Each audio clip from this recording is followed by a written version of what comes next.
I've been attached with the feeling of now waking up with you by my side.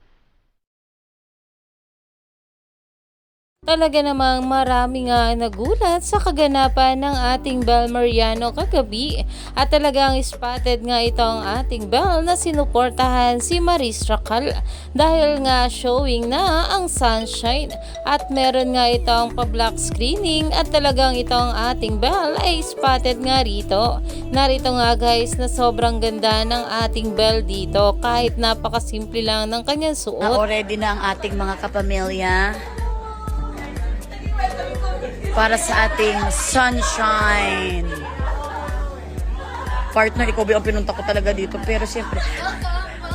Ay, Sunshine, ikaw ba yan, Sunshine? I know, I'm the sister of Sunshine. Can't buy me love. Yes. Sunshine, dumating na.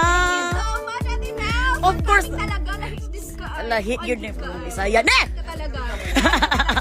At siyempre si Belle. Ayan na, pagkakaibigan na talaga namang social.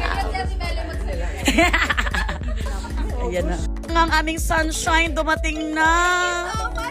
Naumani nga agad dito ng maraming komento. Alam naman natin na ito nga si Maris ay nakasama nga ng ating Belle sa Can't Buy Me Love na kung saan ay talagang pinag-usapan sa social media. Kaya naman stay tuned lang tayo for more update kala Donnie at Belle sa mga susunod pa na yuda. Dahil marami pa nga talaga tayong dapat abangan sa ating couple ngayong araw.